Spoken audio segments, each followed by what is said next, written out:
Assalamualaikum warahmatullahi wabarakatuh.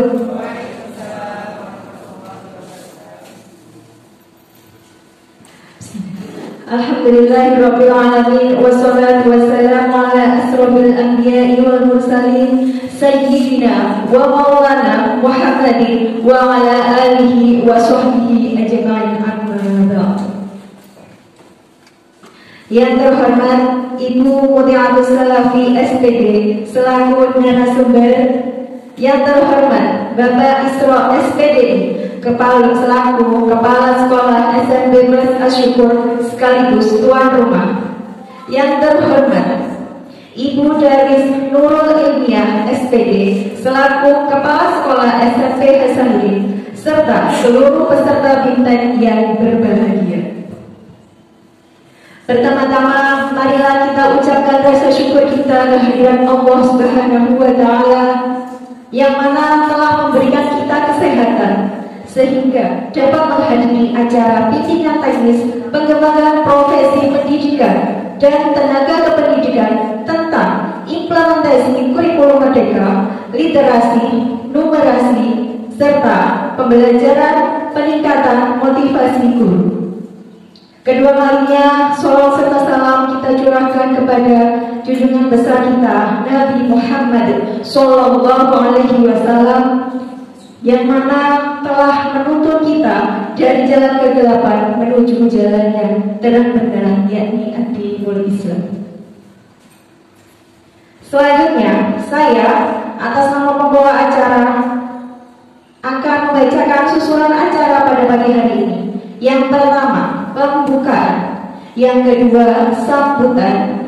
Yang ketiga, penutup acara atau doa. Dan yang terakhir, pembukaan bintang pengembangan profesi pendidikan dan tenaga pendidikan tentang implementasi kurikulum merdeka, literasi, numerasi, pembelajaran serta peningkatan motivasi guru.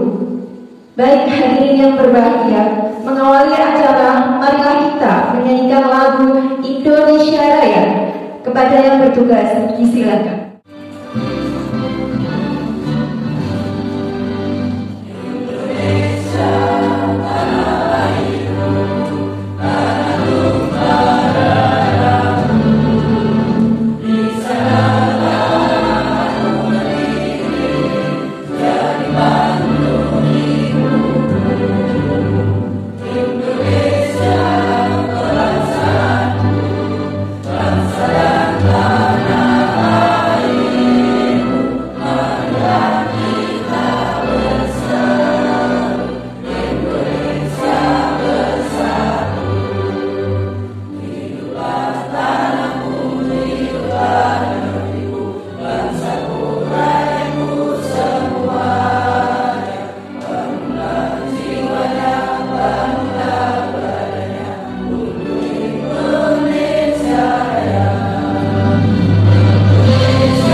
Assalamualaikum warahmatullahi wabarakatuh.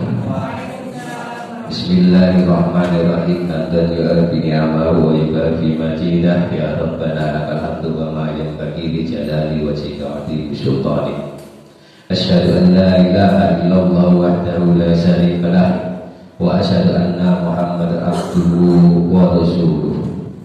Allahumma sholli ala sayyidina Muhammad wa ala alihi wa sahbihi wa sallim. Radina billahi rabba wa bil islami dina wa bi Muhammadin nabiyya wa rasulah. Rabbi shrah li sadri wa yassir li amri wahlul 'uqdatam min lisani yafqahu qawli. Wa la haula wa la quwwata illa billahil 'aliyyil 'azim. Amma ba'du. Yang terhormat kepada Bapak Ibu Lafi, nama panjangnya apa saja, juga kepada Kepala SMP Hasanuddin dan teman-teman guru dari SMP Hasanuddin dan SMP Plus Asyukur yang saya hormati. Marilah di pagi hari ini kita panjatkan puji dan puji syukur kehadirat Allah Subhanahu wa taala bi qaulina alhamdulillahirabbil alamin, yang telah mana kita bisa berkumpul atau bertatap muka dalam rangka bimbingan teknik kegiatan pengembangan profesi pendidikan dan tenaga kependidikan tentang implementasi kurikulum merdeka. Semoga berjalan lancar dan diberi kesehatan lahir batin dan diberi tambahan kepahaman tentang kurikulum sehingga kita semakin paham tentang kurikulum merdeka sekolah kita SMP Asyukur maupun Hasanuddin semakin berkembang dan maju. Alhamdulillah. Salawat serta salam tetap terlimpahkan kepada junjungan kita Nabi Muhammad SAW yang telah mana kita ikuti tarbiyahnya, sebuah sunnah-sunnahnya. Mudah-mudahan kita besok yaumul qiyamah mendapat syafaatnya. Bapak Ibu sekalian yang saya hormati, selamat datang Sugeng Rawuh di SMP Asyukur di pagi hari ini. Mudah-mudahan tidak kecewa meskipun tempatnya sangat sederhana, yo tetap dulu yang penting yang saya harapkan semuanya semangat, serius, kita belajar bersama-sama. Semoga dengan tambahan ilmu ini kita semakin pikirannya tidak ketinggalan dan disenangi, siswanya sekolahnya semakin maju, juga semua sekolah yang SMP Asyukur maupun Hasanuddin diminati semua lapisan masyarakat. Alhamdulillah. Dan saya minta maaf Bu Lafi sampai bingung ya teman-teman, kapan bisanya. Ya saya maklumi memang kegiatannya Bu Lafi itu sangat penuh. Inginnya teman-teman malah tanggal berapa itu, tanggal 12, tapi ibunya tidak bisa sampai dengan bagaimanapun. Yang penting alhamdulillah hari ini sangat rawuh. Bapak Ibu sekalian, saya tidak lama-lama mengaturkan kula nyuwun agunge pangapunten, minta maaf yang sebesar-besarnya atas tempat dan persediaan yang sangat terbatas ini. Mudah-mudahan dengan menghadiri kita di dalam bimbingan ini nanti semakin bagus, semakin baik sekolah kita, semakin maju, gitu ya. Terus tidak kayak buluk meneng seperti itu. Ya sekian dari saya karena ini harinya sangat waktunya jumpel ya, tidak saya sebut harinya. Ya mudah-mudahan kita berjalan lancar. Juga saya minta dari Bu Lafi, tolong teman-teman saya ini dibimbing semaksimal mungkin, yang serius Bapak Ibu guru sekalian. Kesempatan mumpung ada ini ya. Ya saya akhiri. Wassalamualaikum warahmatullahi wabarakatuh. Terima kasih disampaikan. Hadirin yang berbahagia, sebelum kita ikuti acara bimbingan teknis, marilah kita sejenak menundukkan kepala seraya berdoa kepada Allah Subhanahu wa taala dengan harapan semoga rangkaian acara berjalan dengan lancar dan doa akan dipimpin oleh Bapak Muhammad Maulana Ihsan Eskom. Kepada beliau disilakan. Al-Fatihah.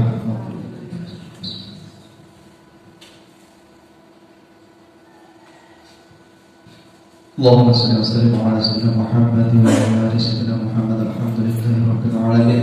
Hamdan syakirin hamdan nabiyyun hamdan Allah wa ya Allah ya Rabbana lakal hamdu kama yanbaghi li jalali wajhika wa 'azimi sultanik.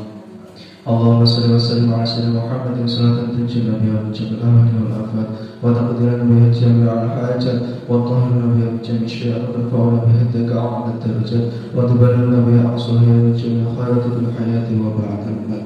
اللهم إنا نسألك سلامة في الدين وعافية في الجسد وزيادة في العقل وبركة في الرزق وضربة قبل الموت ورحمة عند الموت ومغفرة بعد الموت. اللهم بأعنا في سكرات الموت ونجد من النار وأمان الحساب.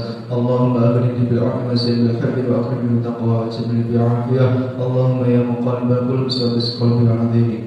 يا حي يا قيوم برحمتك أستغيث وأصلح شأني كله ولا تكلني إلى نفسي طرفة أبدا. ربنا آتنا في الدنيا حسنة وفي الآخرة حسنة وقنا عذاب النار. وصلى الله على محمد النبي وعلى آله وصحبه وسلم والحمد لله رب العالمين. الفاتحة. Amin amin ya rabbal alamin. Baik Bapak Ibu yang berbahagia, kemudian dengan berakhirnya doa, maka sampailah kita pada acara inti, yakni bimbingan teknis pengembangan profesi pendidikan dan tenaga kependidikan tentang implementasi kurikulum merdeka, literasi, numerasi, pembelajaran serta peningkatan motivasi guru yang akan kami serahkan sepenuhnya kepada Saudari Dwi Badia Andriani selaku moderator bimbingan teknis. Baik Bapak Ibu guru yang berbahagia, kami mengucapkan selamat mengikuti bimbingan teknis. Semoga sukses. Terima kasih atas perhatiannya. Dan saya atas nama pembawa acara sampaikan mohon maaf yang sebesar-besarnya. Sekiranya ada salah kata yang kurang berkenan. Akhir kata, billahi taufiq wal hidayah wa ridha wal inayah. Wassalamualaikum warahmatullahi wabarakatuh. Assalamualaikum warahmatullahi wabarakatuh. Oke, sebelumnya saya mohon maaf bila terjadi kesalahan kata atau ketika membimbing materi semuanya. Sebelumnya selamat datang kepada Ibu Lavi selaku narasumber.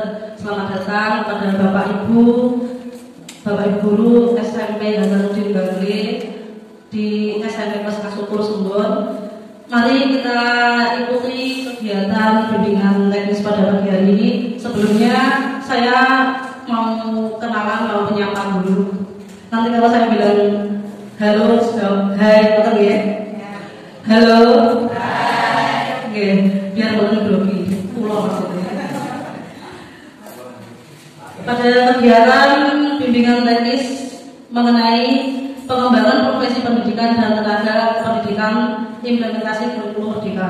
Mungkin kalau dari kita yang memahami tentang pengembangan profesi pendidikan, yaitu semacam peningkatan pribadi dari seseorang untuk meningkatkan profesi kependidikannya.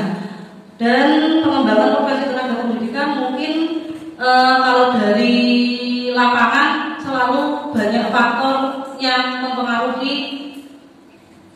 pengembangan tenaga pendidikan atau tenaga pendidik bagi kita semua. Mungkin untuk kegiatan bimbingan teknis pada hari ini nanti kita akan dipandu oleh narasumber kita Ibu Lavi. Kita ikuti, nanti jika ada yang belum paham atau perlu ditanyakan bisa ditanyakan, gitu ya. Monggo Bu Lavi.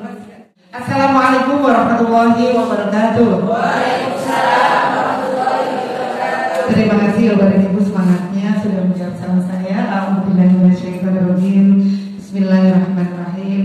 Alhamdulillahirabbil alamin. Alhamdulillahilladzi hadana li hada wa ma kunna linahtadiya laula an hadana Allah.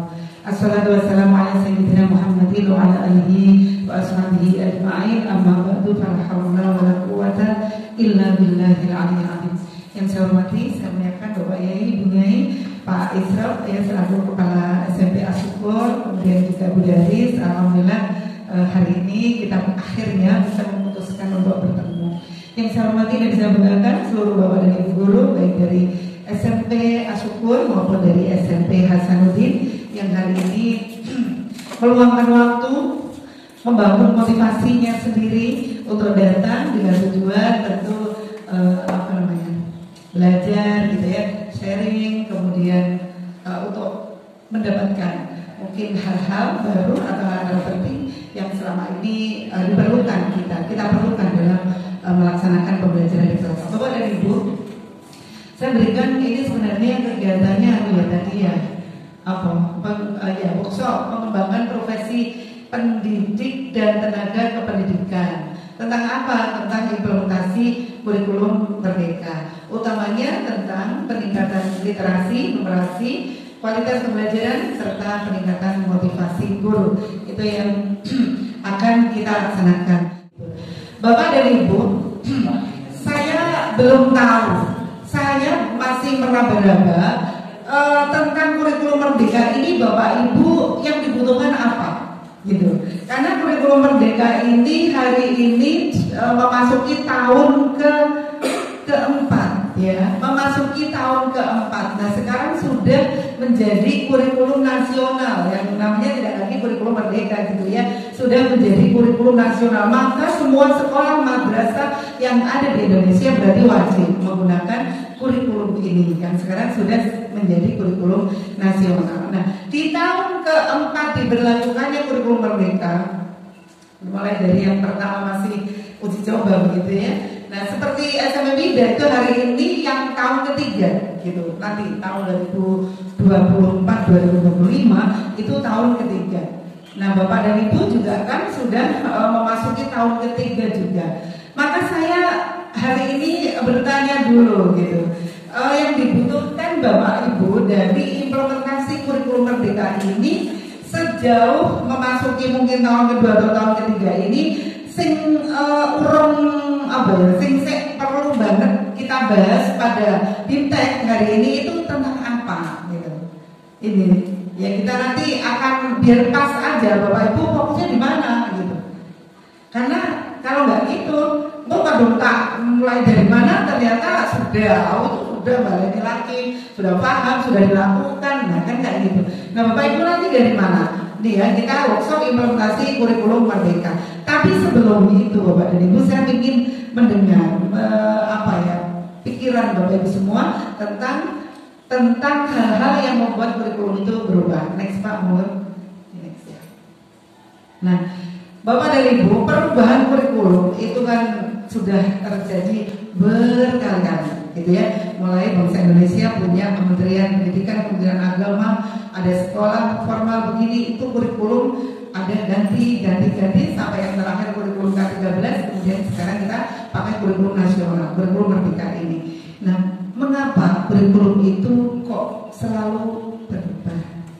Ketika ada perubahan kurikulum, maka akan ada banyak orang berpendapat gitu. Wah, ganti menteri, ganti kurikulum gitu.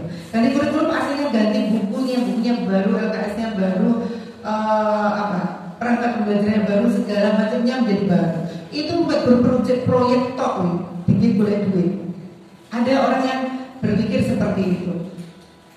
Ada juga punya pendapat berbeda ketika ada kurikulum yang baru. Nah, maka di sini Bapak dan Ibu, kita harus memulai dengan mindset yang benar, dengan pikiran yang benar terkait adanya perubahan kurikulum. Begitu kita pelaku pendidikan itu berpikir bahwa wah bolak-balik ganti kurikulum, ganti menteri, ganti kurikulum, maka di pikiran kita itu sudah defend, sudah menutup gitu. Kita sudah tidak mau belajar maksimal, kita sudah tidak mau mencari tahu tentang kurikulum baru ini dengan maksimal karena pikirannya udah tutup. Allah iki wis kok dulu kan ganti meneh. Kok lagi aku belajar kurikulumnya ganti gitu ya. Di Lukas menteri ganti terus iki males mempelajari soal bos ganti meneh kurikulumnya. Kan gitu. Kalau kita berpikir begitu, maka sudah tertutup, kita nggak ada gunanya lagi. Nah, tetapi bagaimana kita menyikapi perubahan-perubahan yang ada di pendidikan kita, di pendidikan Indonesia, nah itu menentukan seberapa kita nanti akan melangkah. Kalau kita nggak terbuka Bapak dan Ibu, begitu dengar itu nggak dandang lagi, nggak dandang langkah apa sih? Coba saya lihat, coba saya belajar, tidak begitu. Kok kan doa mikirnya, Allah paling gitu, itu uang agak setahun, halah Nah, giliran harus berjalan, kita belum siap, gitu ya. Nah, Bapak dan Ibu ini mendasari perubahan kurikulum kita, coba Bapak dan Ibu panjang bersanding. Kita bandingkan, identifikasikan hal-hal yang berubah pada murid kita 10 tahun yang lalu, 10 sampai 15 tahun yang lalu ya. 20 tahun boleh kalau buron. Nah, sudah berapa lama jadi guru bro? Sudah lebih dari 20 tahun ya? Saya juga kok, ya saya juga gitu. Identifikasikan hal-hal yang berubah pada murid kita 20 tahun yang lalu, 10-20 tahun yang lalu. Atau kalau yang masih muda kan pada waktu itu merasakan belajar, gitu ya. Walaupun belum jadi guru, hari itu ternyata jadi murid, ya kan? Nah itu. Kalau yang sudah tua kayak saya sudah jadi guru. Nah 10 tahun yang lalu, 20 tahun yang lalu, dengan murid kita saat ini, dengan melengkapi isian di bawah ini, nah itu aja caranya. Tentang apa gitu, hal yang diidentifikasi Bapak Ibu.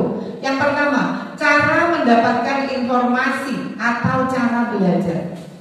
Cara mendapatkan informasi, muridnya buruk pada 20 tahun yang lalu, cara mendapatkan informasi, cara belajarnya bagaimana? Atau mbak-mbak ya, bu guru muda, pak guru muda, pada waktu sekolah mungkin 15 sampai 20 tahun yang lalu, cara kita mendapatkan informasi bagaimana? Nah, kemudian yang anak sekarang bagaimana? Gitu ya. Coba nanti sampaikan. Kemudian yang kedua, cara mengerjakan tugas. Nek dibandingin tugas Bapak Ibu guru, kalau murid kita yang 10-15 tahun yang lalu bagaimana, yang hari ini bagaimana? Teknologi yang digunakan. Kemudian lagi permainan yang sering dimainkan. Dan yang berikutnya adalah cita-cita. Nah, ditanya cita-cita, apa cita-citanya murid kita 10, 15, 20 tahun yang lalu? Nah sekarang ditanya apa cita-citanya? Monggo siapa, saya mau 2 aja, dari Bapak 1, dari Ibu 1 untuk menyampaikan ini. Ini refleksi Bapak Ibu buat kita sebelum kita melangkah lebih jauh. Silakan. Monggo Bu Andrea. Ini saya pengen nunjuk yang muda. Oh, nunjuk. Oke. Pada waktu itu jadi murid ya? Iya. Dari ini teman SMP Hasanuddin. Apa sih ya? Monggo silakan. Yang paling muda, silakan. Bapak siapa, dari mana, kalau boleh umurnya berapa ini Pak? Silakan. Perbandingan siswa ya, dari perbandingan siswa saat ini sama panjenengan waktu 10 sampai 15 tahun atau 20 tahun yang lalu. Masih sekolah ya, silakan. Terima kasih atas waktunya. Perkenalkan, nama saya Muhammad Maulana Ihsan, bisa dipanggil Maulana. Ya, Bu, saya Ustaz Bu, ngapunten. Enggak boleh Ustaz ya, Pak Guru Maulana. Insyaallah. Gini, menurut saya, waktu zaman sekolah saya dulu kan, kalau dihitung sekarang insya Allah kurang lebih 8 tahunan. Kurang lebih 8 tahun.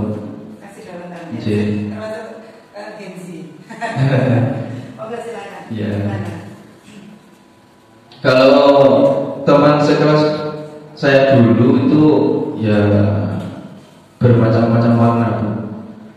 Dari yang suka membaca, suka menghitung, lalu pintar bahasa Inggris dan sebagainya itu ada. Di situ teman saya ada yang pintar bahasa Inggris tapi agak bandel. Ada yang saja teman saya. Teman saya. Jadi kalau panjenengan waktu itu cara mendapatkan informasi itu sama nggak dengan hari ini? Gitu ya. Jadi cara mendapatkan informasinya dari mana? Oh, mungkin dari guru, kemudian dari siapa, kayak gitu. Bandingkan dengan muridnya panjenengan. Ya sekarang. Ya. Kalau yang sekarang jauh. Di mana dulu baru yang sekarang. Iya, dulu tuh sumber informasinya dari mana? Kalau dulu sumber informasinya saya dari buku. Dari buku. Iya, dari buku. Membaca seperti itu. Ya. Dan sering ke perpus dan ya betul. Kalau sekarang dibandingkan dengan mulai sekarang itu kalau diajak ke perpus lebih ke gebrahnya. Ya. Kalau yang sekarang banyak mendapat informasinya dari dengan teknologi informasi. Seiring dengan berubahnya zaman dan juga teknologi semakin canggih seperti itu. Oke, itu ya perbedaan yang pertama. Item pertama, cara mendapatkan informasi menurut Pak Maulana, Pak Guru, tidak ada beda. Kalau dulu sumber informasinya itu yang banyak dari guru dan buku. buku gitu ya Pak ya. Jadi media-media cetak lah ya dari dulu, ada majalah sedikit ya gitu. Nah kalau sekarang Bapak Pak Maulana, anak-anak dari teknologi, dari gadgetnya gitu ya. Nah itu tentang informasi yang mereka dapatkan atau gimana murid-murid itu mencari informasi. Oke, silakan ke yang kedua Pak Maulana. Cara mengerjakan tugas. Oh iya, cara mengerjakan tugas. PR atau soal tulisan? Boleh, apa saja. Pokoknya tugas dari Bapak Ibu. Iya. Iya. Kalau dulu cara mengerjakan tugas kalau bersama teman-teman itu kan ada tugas kelompok dan tugas mandiri. Kalau mandiri ya tetap mandiri tapi masih ada tanya sama teman. Gitu.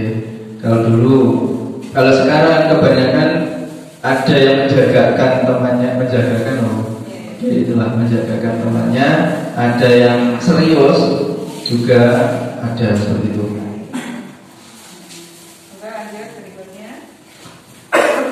Teknologi yang sering digunakan sekarang ini yaitu yang dulu ya.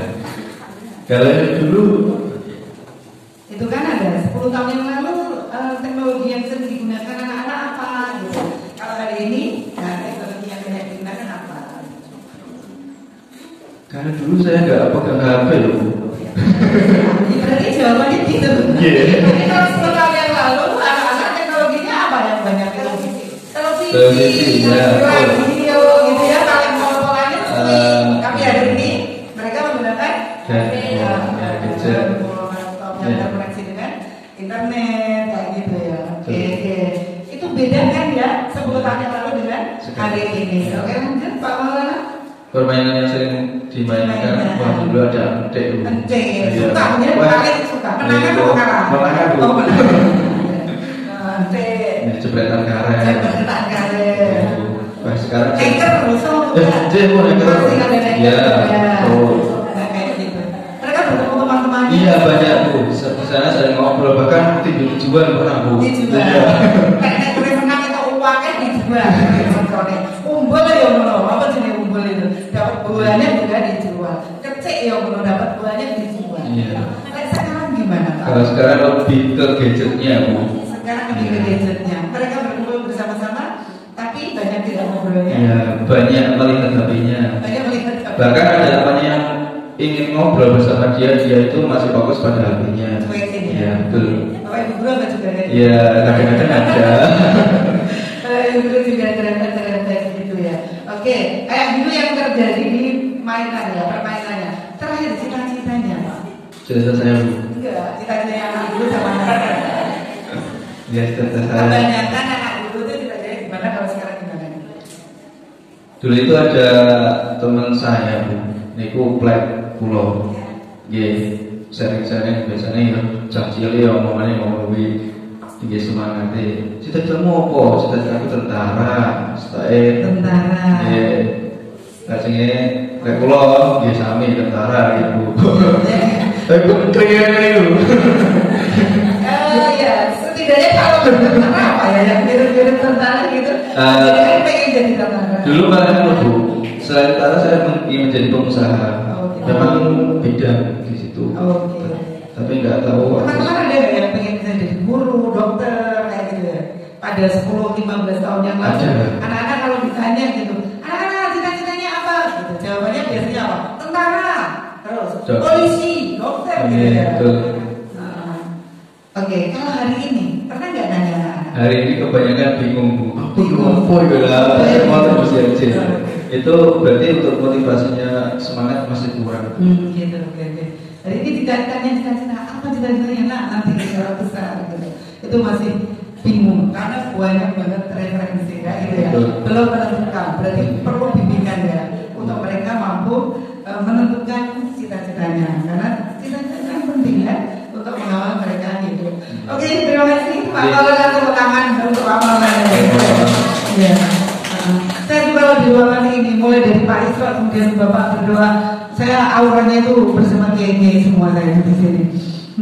Pak Isro, saya tidak pernah mendengar pidatonya. Begitu mendengar Pak Isro pidato, suaranya itu udah apa itu aura-aura kiai, aura-aura dai gitu ya. Ternyata Pak Maulana juga begitu. Alhamdulillah saya bersama orang-orang soleh hari ini. Semoga tertular orang soleh kumpulan oleh ya kan. Oke, terima kasih. Boleh boleh Ibu kita minta bantuan untuk ini. Coba Ibu langsung aja ya dari yang pertama 2, 3, 4, 5. Niki kalau bandingkan sama yang sudah yang digunakan yang itu tapi yang pengalaman ya senior sudah senior. Assalamualaikum warahmatullahi wabarakatuh. Terima kasih kepada Guru Lafi yang telah membimbing ini. Mudah-mudahan Bapak Ibu ini semakin semangat dulu ya. Karena apa? Kurikulum ini bagi saya juga membingungkan. Dulu K13 terus kurikulum Merdeka, ini bagi saya belum begitu paham tentang kurikulum Merdeka. Nah untuk itu, untuk membandingkan ini, cara mendapatkan informasi sekarang dengan dulu juga banyak perbedaan. Ya, kalau saya dulu itu cara mendapatkan informasi itu cukup dengan melihat TV dan dengan penjelasan guru. Tetapi dari saya dulu itu murid-murid itu semangat dulu, seperti saya itu semangat sekali. Itu sebelum guru datang itu teman saya dan saya itu sudah ada di kelas. Tapi sekarang itu kok mama nggak menanti gurunya dulu seperti itulah. Untuk mendapatkan kebaikan seperti dulu mungkin Ibu bisa menjelaskan nanti mungkin. Terus cara mengerjakan tugas dulu itu semangat mengerjakan tugas itu. Kalau ada PR temannya itu tanya, Bu ada PR ayo dikerjakan. Terus Ibu itu nggak ngoprak-ngoprak Bu, seperti anak saya dulu sinau. Tapi sekarang itu bedanya Bu, Bapak Ibu guru tahu yang muda-muda itu yang dilihat cuma HP ya. Nah anaknya suruh belajar terus ibunya main HP, itu tidak baik Bu ya. Kalau saya biasakan sebelum anak saya belajar, saya nggak pegang HP dulu, nggak lihat TV dulu gitu. Terus teknologi yang sering digunakan dulu itu apa ya? Ya cuma TV itu Bu, TV, radio, ya, cuma punyanya ya cuma itu. Jadi ya itu saja. Terus permainan yang sering dimainkan. Teknologi yang sering digunakan oleh anak sekarang. Jadi Ibu membandingkan kalau yang dulu itu hanya TV, radio, kalau hari ini, nah itu ya langsung dibandingkan. Ya, kalau yang sekarang gimana sekarang? Kalau sekarang itu cuma HP Bu, HP, dan kalau ada tugas-tugas itu kalau pondok itu alasannya gini, tugasnya kok nggak diselesaikan, nggak boleh pegang HP loh Bu. Jadi ini cari tugas tidak harus dengan HP, saya kan gitu. Dan dari buku kan bisa itu, tapi anak sekarang malas sekali.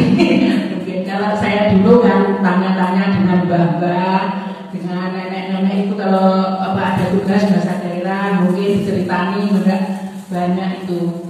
Kalau permainan yang sering dimainkan, kalau saya dulu itu bansodor, terus dakon. Kalau sekarang game pakai HP itu. Jadi kalau sudah main game itu jangan sulit sekali nggak bisa dikendalikan. Itu bukan anaknya loh Bu, orang tua ya seperti itu. Mungkin gurunya itu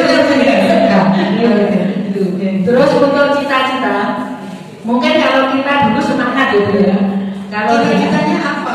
Kalau yang dulu jawabannya banyaknya apa? Kalau saya dulu kan tertarik dengan gurunya kan baik, terus jadi guru gitu. Kalau anak-anak muridnya buruk, ketika ditanya, yang murid yang zaman 10-15 tahun yang lalu, ketika ditanya, anak-anak nanti cita-citanya apa kalau udah gede? Jawabnya apa? Yang banyak yaitu jadi dokter Bu, ya jadi dokter, jadi tentara, jadi polisi gitu. Kalau yang dulu kok sedikit. Oke. Nah, kalau yang sekarang Bu, pernah nggak nanya yang sekarang, murid yang sekarang, anak-anak cita-citanya apa nanti kalau udah gede gitu, pernah nggak nanya? Ya pernah tapi kok bingung. Jawabannya apa? Enggak ada Ya apa ya Bu? Bingung begitu itu. Gitu ya. Masih pada bingung. Ya seperti itu mungkin dari saya. Apabila ada kurangnya saya mohon maaf yang sebelumnya. Cuma itu informasi dari saya. Assalamualaikum warahmatullahi wabarakatuh. Waalaikumsalam warahmatullahi wabarakatuh. Pertanyaan untuk Bu Rob. Ya, saya menjawab kita. Terima kasih Bu Rob. Bapak dan Ibu itu gambaran. Mungkin Bapak dan Ibu juga pendapatnya sama. Ya, yang paling banyak itu sama. Tapi saya ada cerita Bapak dan Ibu sedikit untuk cita-cita. Cita-cita, Bapak Ibu ada yang nanya nggak? Putranya cita-citanya apa nak nanti? Kemudian dijawab. Kalau Pak Maulana dan Bu Rob itu kok nggak dijawab sama putranya? Ada nggak yang nanya cita-cita kemudian anak-anak menjawab? Jarang menjawab. Oh iya, yang menjawab apa Bu cita-citanya? Masih bingung yang banyak. Oh gitu, oke siap. Nah, Bapak dan Ibu kalau saya hari ini sering bertanya pada anak-anak, bahkan ada yang khusus saya tuh ada sekarang barusan lulus tahun ini ya. Titipi anak itu punya kekurangan gitu, kakinya itu pernah dia jatuh, patah, kemudian terjadi kesalahan sehingga tidak bisa kembali normal, dia harus pakai krek gitu. Rumahnya jauh dari Melingi ke utara daerah Sirakincung. Nah kemudian dia ikut saya dititipkannya, nggak ada ayahnya, jadi kan untuk belajar itu, untuk sekolah itu kan perlu bantuan kayak gitu. Nah akhirnya ikut saya gitu. Nah berikutnya saya tuh tanya, saya motivasi gitu malam-malam. Namanya Rama nanti belajar itu nanti sampai lulus, kemudian melanjutkan SMA atau SMK, kemudian sampai kuliah gitu ya. Saya motivasi gitu. Nah dia jawab, si Rama itu menjawab, padahal itu anak daerah utara sana. Jawabnya itu gini, saya nanti sampai SMP aja Bu. Loh, saya dikaget. Loh kenapa? Harus sekolah loh sampai sarjana. Saya begitu. Enggak Bu, saya sampai SMP aja gitu. Loh, cita-citanya Rama apa tuh? Kita tanya, cita-citanya apa kok sekolahnya hanya sampai SMP gitu. Jawabnya apa Rama itu? Saya mau jadi YouTuber. Sekarang itu kalau saya bertanya di beberapa tempat saya mau memberikan pendampingan begini, itu yang buahnya Bapak Ibu guru ketika tanya kepada anak-anak cita-citanya apa, mereka satu yang buahnya ingin jadi YouTuber, pokoknya konten kreatif kayak gitu. Yang buahnya anak-anak hari ini. Karena apa? Ibaratnya mereka adalah seperti Atta Halilintar, Ria Ricis, kemudian Sobonai.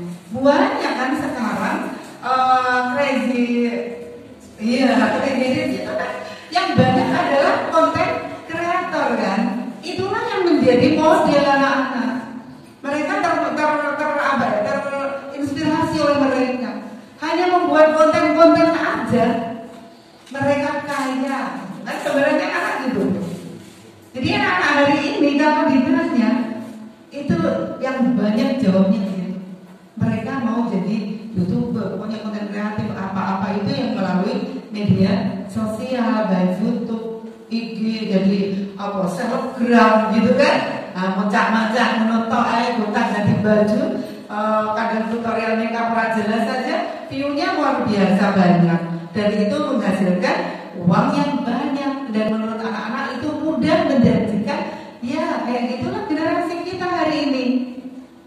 Nah mungkin nanti ini bisa dicek ya, bisa dicek lebih jauh apakah anak-anak yang belum menjawab itu sebenarnya apa. Anak-anak kita tidak boleh tidak punya cita-cita. Maksudnya kita bimbing agar dia punya cita-cita. Karena apa? Cita-cita ini yang akan mengarahkan perjalanan mereka di dalam pendidikan maupun di hal-hal lain. Orang bercita-cita ya itu kan hampir dia tidak mau kemananya, itu tidak jelas. Maka bagusnya kalau di BK juga itu ya ada bimbingan karir kan. Nah bimbingan karir di BK, bimbingan karirnya anak-anak itu apa tuh? Ya dia meneliti dirinya sendiri, keunggulannya apa, kelebihan yang dimiliki apa, kemudian dia pendidikan yang cocok yang akan ditempuh itu apa, cita-citanya apa kalau itu sebuah profesi. Nah lebih dari itu Bapak dan Ibu, berarti murid-murid kita 10-15 tahun yang lalu dengan murid kita yang sekarang sama apa tidak situasinya? Tidak sama. Tidak sama. 10-15 tahun yang lalu bahkan 20 tahun yang lalu ya. Kan K13 itu lahir berarti tahun berapa Bapak Ibu? Kurikulum 2013 berarti lahirnya tahun berapa? Tahun 13. Jadi kurikulum 2013. Kalau sampai hari ini sudah berapa tahun Bapak Ibu? Sudah 10 sampai 11 tahun, gitu? 10 sampai 11 tahun. Kira-kira ada perubahan nggak di dunia ini dalam kurun waktu 10 sampai 11 tahun? Banyak perubahan, sangat banyak perubahan. Kalau dia urung kroso, burak mungkin dalam pikirannya juga, ya Allah, kurikulum 2013 saja orang patek paham. Kok wes kurikulumnya nyarep meneh. Rumah sana dalam hati tahun 2013 itu masih kemarin. Ya kan dalam pikiran kita itu kan seperti baru toh. Mengingat waktu itu memang berjalan sangat-sangat cepat. Jika Jumat ngono kok lek Jumat neh, nggih mboten. Kalau jika sialan jika Senin gitu, atau anakku ki jika seopo kok wis Senin meneh, urung ngrasake leren kok wis Senin meneh kan gitu. Nah, oleh ditakoni 24 jam sedina kurang dingin nglakoni kegiatan-kegiatan kita. Waktu itu begitu cepat sehingga 2013 sampai 2020 7 tahun, 8 tahun tidak terasa. Saya juga umurnya 50 orang rasa rumah saya Pak C0 rumah saya hari ini sore sudah banyak waktu kita lewatkan dan mungkin Bapak Ibu banyak yang kurang maksimal kita di dalam mempergunakan waktu. Ketika kita tidak benar-benar menghitung waktu, menghitung hari itu baru penting. Lenggak kita glono 10 tahun barang mangga. 10 tahun yang lalu dengan sekarang podo wae. Nah, ini kan harus menjadi pemikiran kita. Tidak mungkin kita mengajarkan atau memberikan cara yang sama kepada anak 10-15 tahun yang lalu dengan anak-anak sekarang. Esensi akhlak mungkin tetap sama, apalagi agama sama. Tetapi bagaimana kita membelajarkan kepada anak-anak itu yang perlu strategi. Nah, maka di kurikulum Merdeka ini pun sebenarnya yang berbeda adalah strategi. Dari kontennya, maksudnya isinya pendidikan itu malah dikembalikan kepada masa lalu, mengikuti pendapat-pendapatnya Ki Hajar Dewantara. Ki Hajar Dewantara kalau kita teliti pendidikan-pendidikannya tidak ada yang berlawanan kok dengan agama Islam. Tidak ada yang berlawanan dengan agama kita. Esensinya, konten isinya tidak ada yang berlawanan. Jadi di kurikulum Merdeka ini lebih pada strategi bagaimana kita mengakomodasi gaya belajarnya anak-anak hari ini. Kemudian juga situasi global. Anak-anak hidup pada zaman yang sudah seperti ini, di mana mereka selalu bawanya itu teknologi. Yo jadi balik pada masa 20 tahun yang lalu yang ada hanya TV dan radio. Ya mereka nggak akan bisa hidup. Mereka akan terisolir dari zamannya. Padahal kita kan sering mendengar ya, katanya itu dawuh Sayyidina Ali, ajarilah anakmu untuk hidup pada zamannya. Oh jadi diajari anakmu untuk hidup sama dengan zamannya ayah ibunya. Kalau ayah ibunya itu loh, ketika punya anak pertama usia 20 tahun, berarti kalau ya kan diajari pada seperti ibunya hidup 10 tahun yang lalu. Kalau kita tidak mau belajar, itu Bapak Ibu. Jadi esensinya tidak berubah, akhlak tetap, moral tetap, budaya-budaya kerjasama, kolaborasi, menghargai tetap. Tapi bagaimana pembelajaran kita bisa diterima oleh anak-anak dan bisa diterima oleh dunia. Anak kita nggak terkucil di tengah globalisasi. Kalau ada ngotot, lah ya kasihan toh mereka, gitu ya. Tapi akhlaknya harus tetap kita kembangkan, gitu ya. Akhlakul karimah seperti bapak ibu gurunya, seperti ayah ibunya itu tetap. Seperti tidak akan berubah bahwa anak harus menghormati orang tua, yang muda harus menghormati yang lebih tua, yang lebih tua harus menyayangi yang muda. Apa berubah? Tidak kan? Nah, tidak berubah.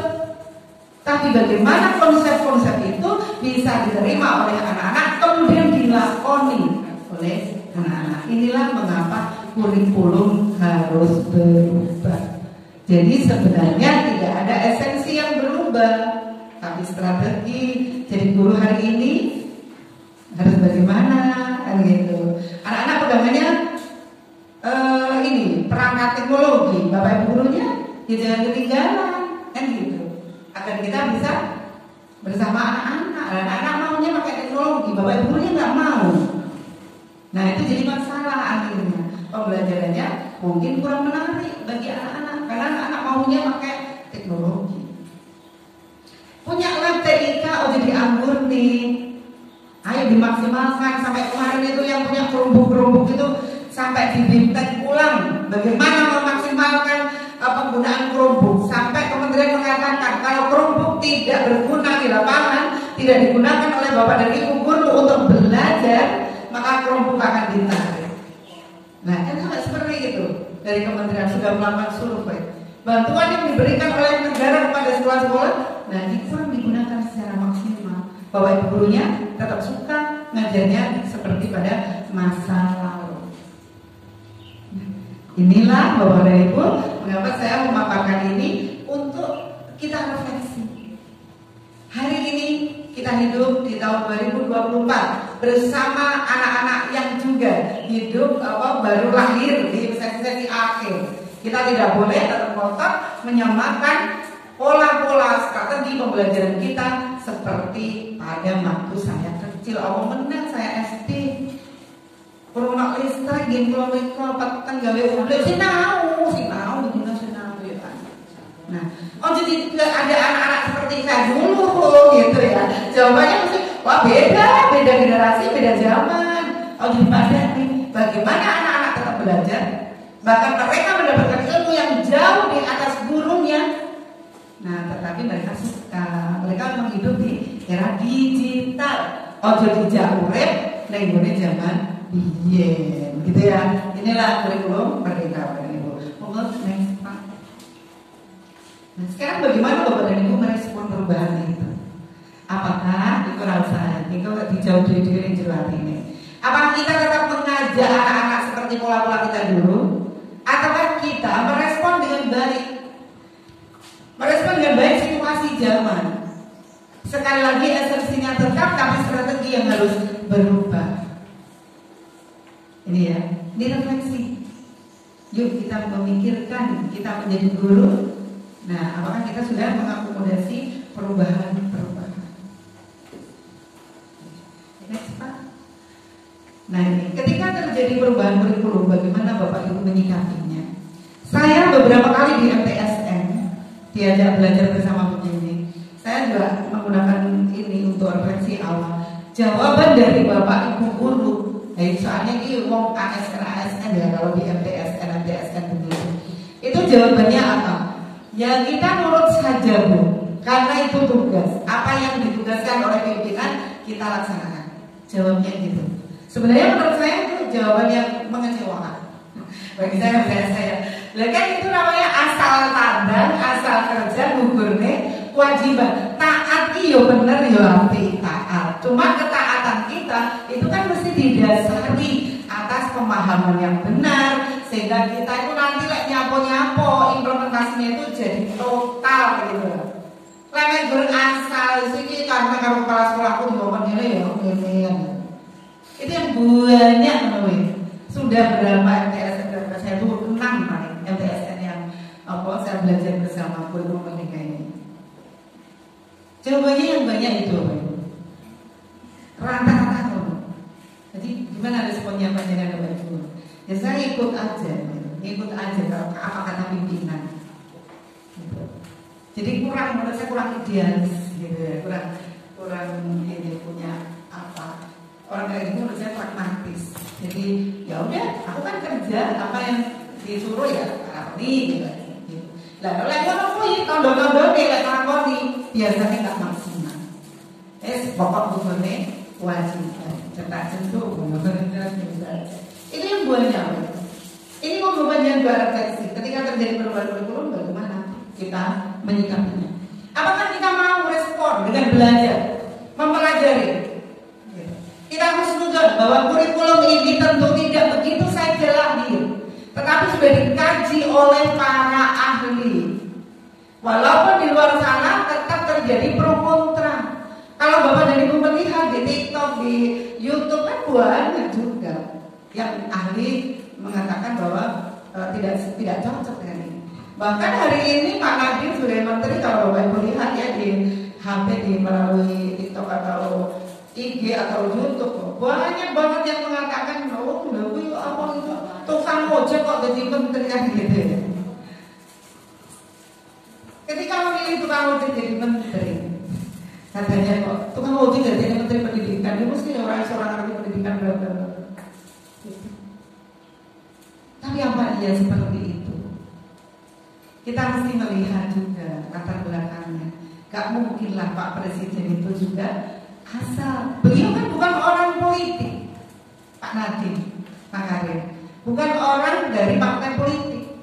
Jadi tidak ada kepentingan politik di sana. Kita harus harus ini ya, balance gitu loh. Gak reaktifnya itu ketika melihat perubahan itu seperti itu. Ini ganti kurikulum berapa. Kalau Bapak Ibu mau mengkaji kurikulum 2013 dan kurikulum Merdeka, kurikulum nasional ini tidak banyak berbeda. Podo malah isi-isi. Di kurikulum 2013 saya sudah membaca kurikulum 2013. Itu juga diamanatkan untuk melakukan asesmen pada kelas 5. Tapi belum bisa dilaksanakan pada masa kepemimpinannya Pak Nuh. Sudah Bapak Ibu ada asesmen diagnostik, formatif, sumatif, itu sudah ada sejak zaman dulu kala. Terus kan biyen ujian posmatif, sudah ada, bukan hal barunya pusat kok bodoh ribut katanya ini hal baru. Kemudian pembelajaran berdiferensiasi sudah ada ket biyen mulo. Saya terus pernah bingung pada waktu di di penilaian guru itu PKG. Nah, di situ kan mesti ada satu instrumen yang bunyinya apakah Bapak dan Ibu guru memperhatikan perbedaan individu peserta didik. Itu sudah ada sakurunge kurikulum Merdeka. Pendidikan yang menunjukkan membedakan atau memperhatikan perbedaan individu peserta didik. Hari ini dijenengi pembelajaran berdiferensiasi kan Bapak?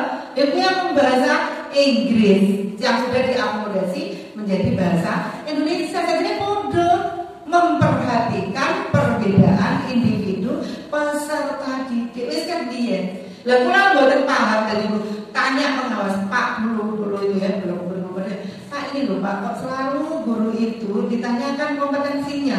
Bapak Ibu dalam pembelajaran memperhatikan perbedaan individu apa tidak? Loh, kalau saya memperhatikan itu buktinya apa toh Pak? Gimana toh Pak? Kan dulu kan diajari, enak yang tulisan-tulisan di kurikulum, tapi guru-gurunya tidak diajari piye toh perbedaan individu ini, piye toh Bapak Ibu guru itu kalau caranya memperhatikan kan mungkin kita udah tahu, utamanya saya pada waktu itu jadi bingung. Nah, terus gurunya nyerang nggak jelas gitu ya tahu. Nah, akhirnya pengawas pada waktu itu menjawab. Pertanyaan ini terus pulang pandai untuk ngerti. Dijawabnya gini, loh itu buktinya kalau saking jauh ya, udah kayak pertanyaannya. Itu di RPP-nya panjenengan Bu nanti munculnya di RPP-nya Bu Nafi itu ada nggak menunjukkan metode pembelajaran yang bervariasi. Berarti itu panjenengan memperhatikan perbedaan individu peserta didik. Ini pun kan dia nenten. Hari ini dijenengi pembelajaran berdiferensiasi. Tadi asesmen sudah saya singgung dari dulu sana. AN kelas 5 sebenarnya di kurikulum Merdeka di kurikulum 2013 sudah diamanatkan. Tapi orang tahu dilakoni. Kelas 8 SMP ada di sana diamanatkan, tapi belum pernah dilakoni. Pak Mo sudah mewacanakan, Pak Mo tahu ya, Menteri Pendidikan sebelum Pak Nadiem mewacanakan penghapusan UN. Musket biar UN itu dihapus ke 2013. Tapi yang rumahani soalnya apa? Mindsetnya bangsa Indonesia itu merubah mindset itu tidak mudah. Bisa dibully orang Indonesia. Oh Indonesia mau ngerti apa-apa harus bully ya. Apa meneh saiki YouTube, TikTok itu Bu. Itu Bu, Pak. Jadi tahun 2013 amanat-amanat itu sudah ada. Jadi pokoknya saya melihat Pak Nadiem dengan kurikulum merdeka, tapi kalau itu mau ngelakoni di apa ya di model ulang begitu, dilakoni apa yang ada dulu di 2013. Ada, mohon terapkan dari sana. Nah, mungkin ya, kenapa 2013 gak bisa melaksanakan? Pak Nung itu analisa pribadi saya aja. Pada waktu menjadi menteri kan sudah cukup sepuh ya, sudah senior. Padahal beliau orangnya brilian banget ya, luar biasa banyak Pak Nung. Pak Nadiem mungkin banyak belajar dari Pak Nung. Nah, beliau orang senior, maka deputi-deputi di Dirjen itu kan udah seumuran beliau, udah senior, udah sepuh gitu. Sehingga mau pakai orang semua kan beda sama anak muda yang revolusioner gitu ya. Nah itu ada banyak, ada di dalam diri Pak Nung, jadi nggak iso berat brok. Padahal itu pikirannya beliau tuh sudah ada seperti itu. Kan ya pada waktu itu kan udah sepuh atau ada. Ngomong Dirjen sudah sepuh. Beda sama Pak Nadiem, padahal modal kan mulai ya orang jadi modal dia tulis tahu ini. Tapi Pak Nung nggak ngelakuin. Menghilangkan UN, siapa yang berani? Pak Nadiem kan? Adalah wacananya udah dari zaman Pak Nung menjadi menteri. Karena UN itu membelenggu dan membuat banyak kecurangan. Dia punya orang. Ketika lulusan itu ditentukan oleh hasil UN, maka sekolah-sekolah berlomba-lomba untuk berbuat curang agar anaknya lulus 100%. Nyata loh Ibu. Nyata orang yang negeri, orang yang swasta. Nah, harapannya apa? Harapannya dengan tidak dibelenggu hal seperti itu, Bapak dan Ibu guru punya kemampuan, punya ruang untuk melaksanakan secara maksimal kurikulum. Tujuan utama mendidik anak-anak sampai punya kompetensi yang seharusnya. Tidak ditakut-takuti. Ning perkara apa ketika tidak ditakut-takuti orang malah termotivasi, tapi iso malah blunder. Lah iki perkara ning awake dhewe. Wis penak tidak ditakut-takuti, kita sendiri yang tidak bisa memotivasi diri untuk mencapai maksimal. Yumi bahwa ada orang Indonesia banyak Bapak Ibu yang seperti itu. Jadi nglakoni apa-apa iki mergo ditakut-takuti, diancam, ada batasan, ada ini, ada itu. Bukan karena kesadaran untuk mencapai puncak.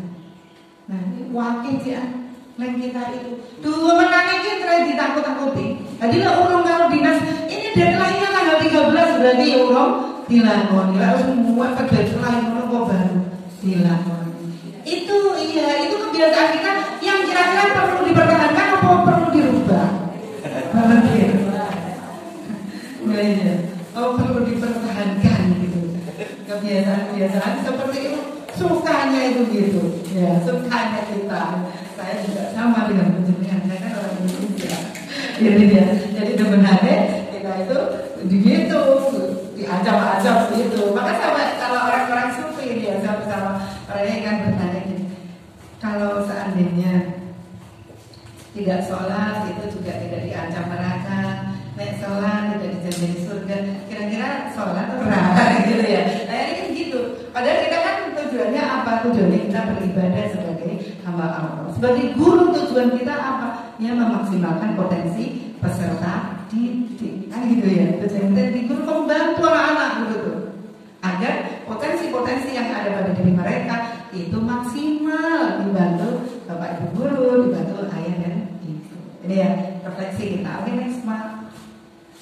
Nah Bapak Ibu, kita udah masuk ke implementasi kurikulum merdeka. Kurikulum merdeka, kurikulum nasional hari ini sebenarnya itu terdiri dari apa? Itu komponen bunderan begitu ya kurikulum. Yang pertama adalah intrakurikuler metode pembelajarannya Bapak dan Ibu dengan struktur kurikulum yang ada itu. Itu namanya intrakurikuler. Ada mapel-mapel di sana, wajib. Kemudian yang kedua, tetap ada ruang untuk ekstrakurikuler. Di kurikulum Merdeka tetap ada ekstrakurikuler untuk pada pengembangan bakat minat anak-anak. Yang ketiga, salah itu ya. Jadi itu dari MTS ada P5, P2R kan. Kalau kita ya ada P5, itu saya menyesuaikan aja. Aslinya ya P5, tapi kalau madrasah itu ada P5, P2R. Ada foto itu P5. Jadi yang ketiga adalah P5. Jadi kita Bapak dan Ibu dalam melaksanakan implementasi kurikulum Merdeka itu yang pertama intrakurikuler ya, yang kedua ekstrakurikuler, yang ketiga P5 dengan segala tetek bengeknya nanti. Di intrakurikuler strukturnya sudah ada ya, struktur yang dari kementerian. Hari ini sudah di-share CP baru ya. Sudah di-share CP baru, segera dipelajari. Ada CP baru dari Deskap yang harus kita laksanakan pada tahun pelajaran 2024-2025 nanti. CP-nya baru. Kan biasanya nggak banyak berubah. Jadi yang mana yang berubah nanti dilihat aja. Itu untuk intrakurikuler. Kalau ekstrakurikuler tidak ada masalah. Kemudian di P5 juga sama. Ada CP baru. CP dan tema atau apa sebutannya itu kalau ini.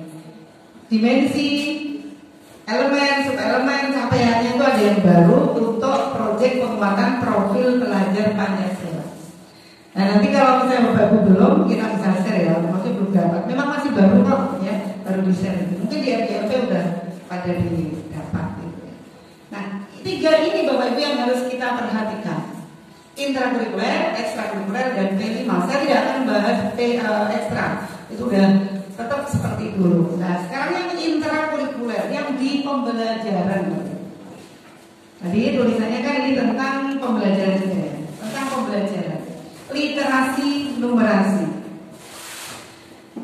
Indonesia itu dikenal memang literasinya lemah. Gitu ya. Kompetensi literasinya itu masih kategori peringkat bawah di dunia, sangat bawah di dunia. Nah, ini dikaji, nyapo toh gitu. Indonesia itu kok kayak gitu. Indonesia itu Bapak Ibu, kalau lomba, mulai lomba kimia, matematika, robotik, lomba kayak gitu ya. Itu tingkat Asia, tingkat internasional. Indonesia ini menangan, gampang juara, banyak kejuaraan didapat. Banyak tuh madrasah-madrasah sekolah ikut lomba robotik di luar negeri, di Malaysia, di mana lagi gitu. Juara Indonesia ya, gua apa juara? Lomba matematika, kimia, mungkin bocah-bocah sekolah itu juara. Tapi EWOD-nya nyapo peringkat literasinya Indonesia itu, literasi numerasinya kok jauh di bawah. Akhirnya cocok loh jadi koyo-koyo boten cocok juara bosan yang negara ini peringkatnya itu di bawah. Kira-kira kenapa itu sebabnya? Mungkin Bapak dan Ibu bisa menjadi analis juga. Nyapo ini diteliti gitu. Cari data juara Indonesia itu gampang banget. Madrasah-madrasah itu banyak yang punya ekstra robotik. Itu sering kemarin itu mana? Min berapa itu juga. Malaysia lomba robotik, MTS mana itu juara. Tapi peringkat ininya rendah kita.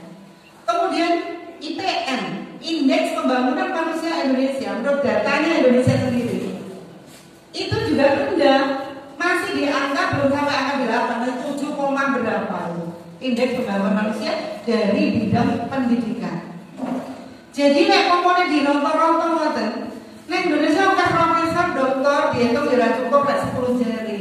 Tetapi ketika di rata-rata pendidikannya manusia Indonesia ini setara dengan kelas 8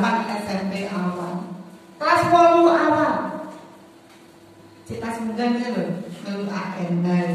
Rata-ratanya itu segitu. Indeks pembangunan manusia Indonesia di bidang pendidikan.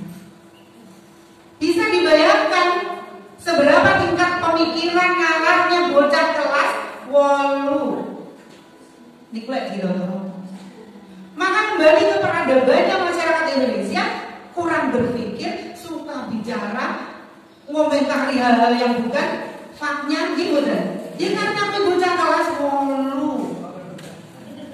Terus pokoknya ini apa kayak ini wasit sepak bola dan musuh netizen Indonesia KO ya.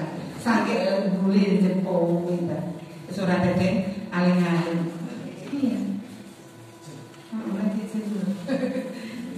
Nah, ini bisa dibayangkan bahwa itu semuanya berbicara di media sosial. Padahal dia tidak ahli di sana, tidak tahu cara-caranya. Wes, semua kabeh orang ditoto ya. Dan kan semua sampai sing akeh. Kira-kira segitu. Misalnya dia bilang, loh kok dokter banyak atau gini? Iya. Itu dokternya di perguruan tinggi berapa banyak? Ya toh? Profesornya berapa? Coba sekarang dilihat dari wali murid kita aja. Berapa yang sarjana? Akan membuat kakak lagi pulang. Itulah gambaran masyarakat Indonesia. Di rata-rata lama mereka belajar di sekolah itu baru kelas 8 SMP. Nah ini lu bu di sekolah asal itu gurunya sarjana semua. Iya guru nepiro banding no karo masyarakat nepiro. Itu kan sarjana semua gurunya. Tapi masyarakatnya lebih banyak, ya kan? Nah jadi masyarakat usia sekolah itu seperti itu IPM-nya. Arep tak mau bunuh itu lah seurungnya, saya 7 koma.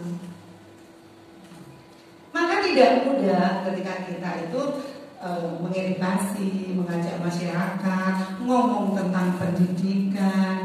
Saat ini kan kuatan kayak saya orang tua ya yang latar belakang pendidikannya mungkin kurang, kemudian juga ada masalah ekonomi yang harus diselesaikan atau tidak juga seperti itu. Nyekolahnya putra dari rumah sana mendidik anak itu cukup dengan dimasukkan ke sebuah lembaga pendidikan. Wes poso bodoh anakku tak sekolahnya lah enak apa-apa elake berarti sing salah gurune.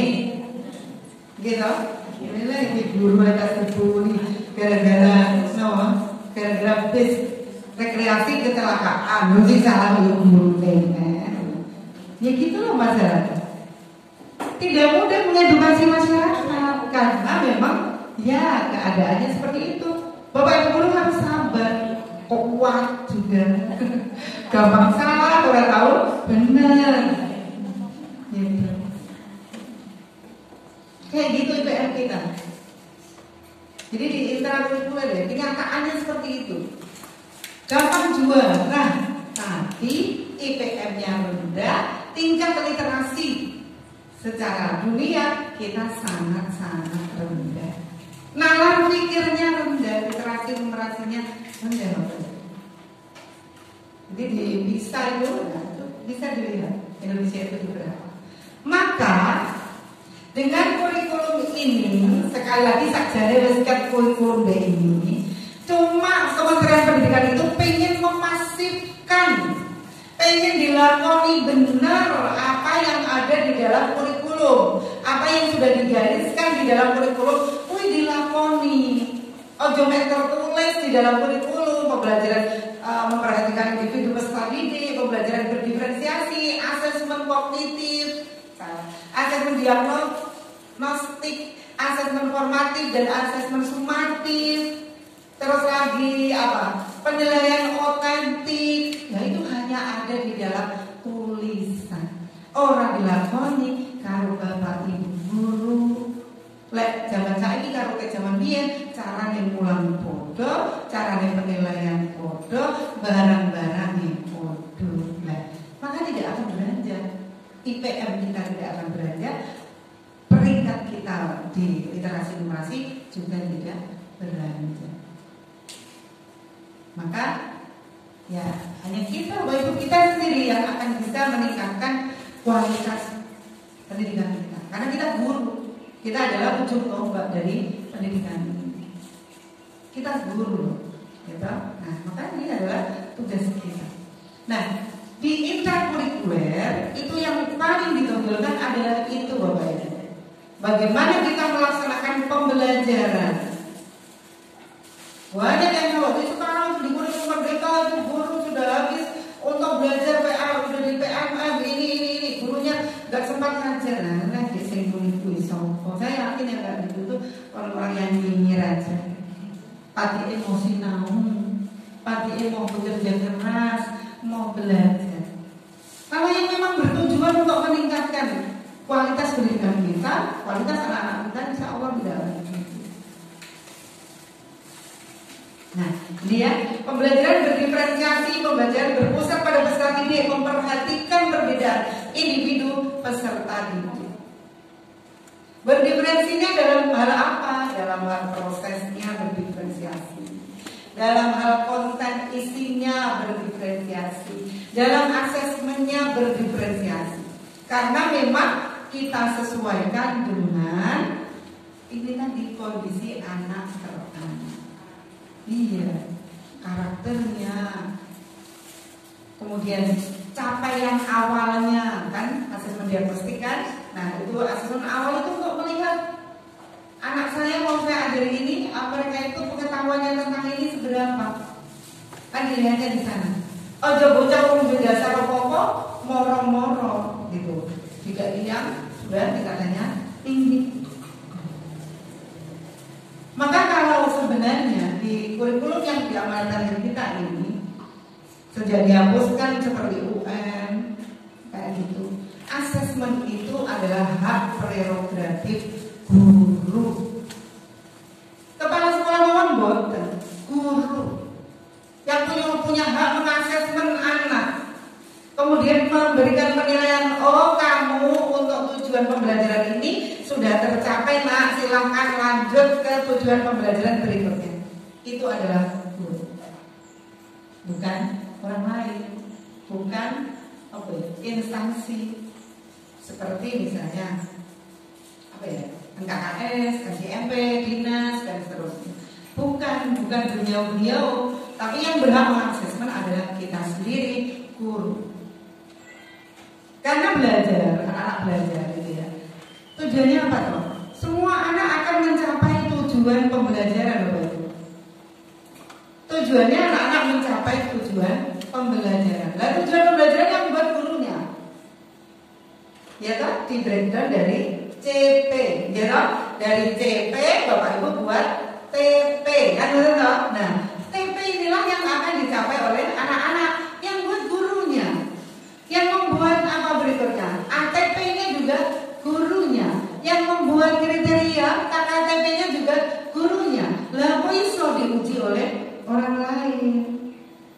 Nah, itu logikanya di sana. Kecuali orang lain sudah kita bekali, Pak tolong diujikan anak saya ini anak saya ini tujuan belajarnya ini, kemudian kriterianya begini, ini sudah saya ajarkan begini. Tolong ini nanti diuji di tulisan. Itu kan belum tentu plek dengan karep kita, belum tentu cocok plek dengan karep guru ini. Jadi guru ini yang paling utama. Dan di asesmen kurikulum merdeka ini Bapak dan Ibu, kita tidak diamanatkan atau tidak diwajibkan untuk melaksanakan penilaian bersama akhir semester, akhir tahun, kayak gitu betul.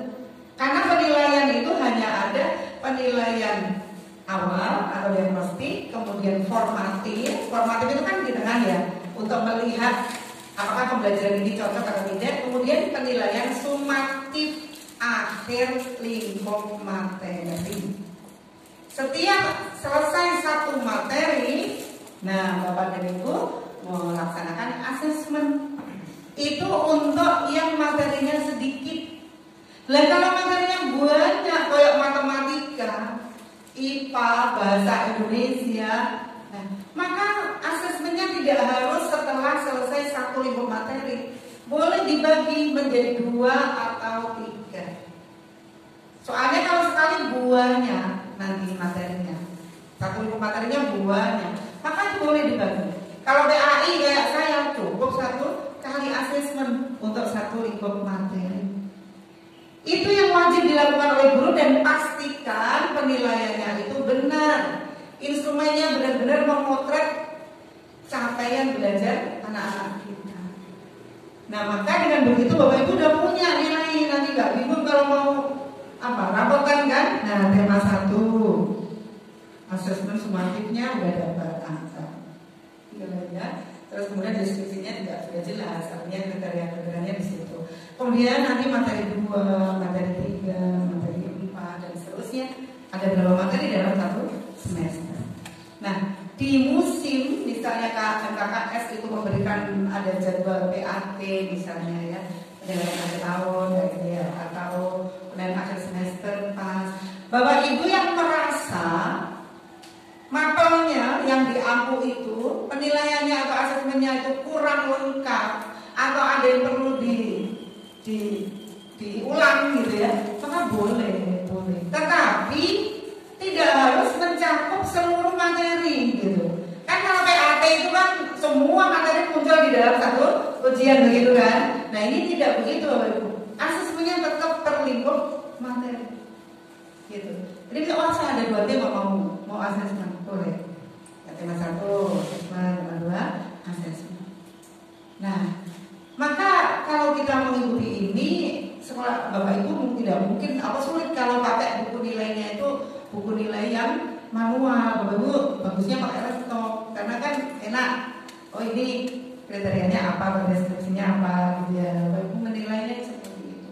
Tapi kalau mau ditulis juga nggak masalah, boleh tulis saja. Yang jelas caranya melakukan asesmen itu per lingkup materi. Nah, apa ujian kayak MKKS, kayak dinas itu tidak boleh ya.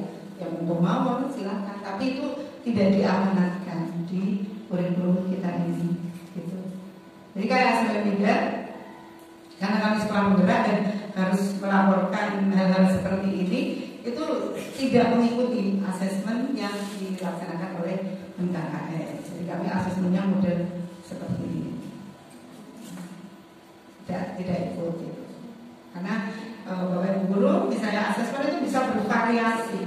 Satu tujuan pembelajaran ada yang produknya pakai Canva, ada yang pakai rekam tulis biasa, ada yang video, ada bervariasi.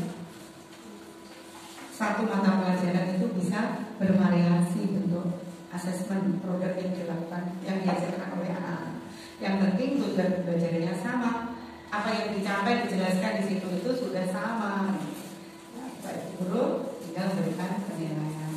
Nah, ini salah satu diferensiasi di dalam asesmen. Yang mungkin sulit kan di konten Bapak Ibu.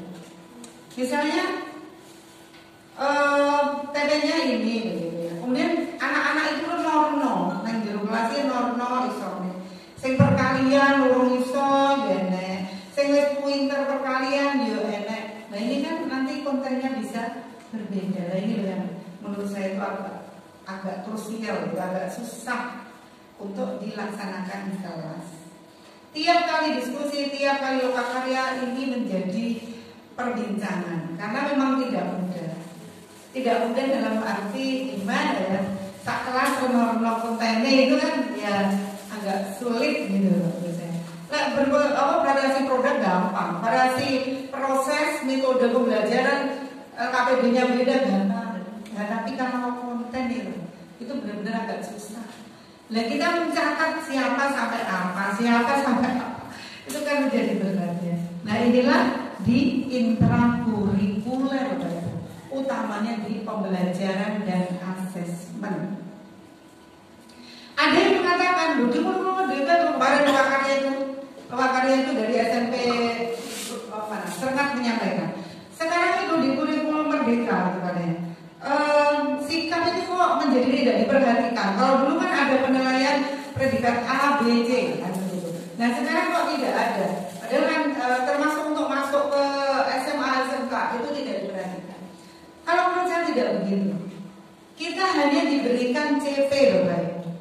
Ketika kita menurunkan CP menjadi TP, ketika menurunkan CP, membreakdown CP menjadi TP, tentu dari TP yang yang kita buat itu ada unsur-unsur karakter, unsur-unsur sikap, unsur-unsur keterampilan.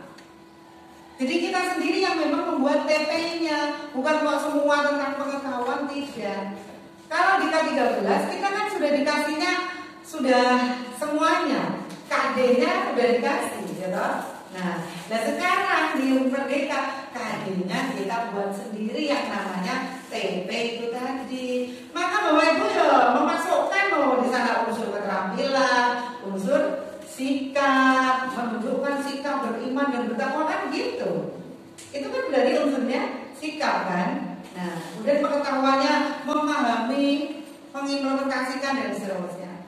Keterampilannya mengimplementasikan.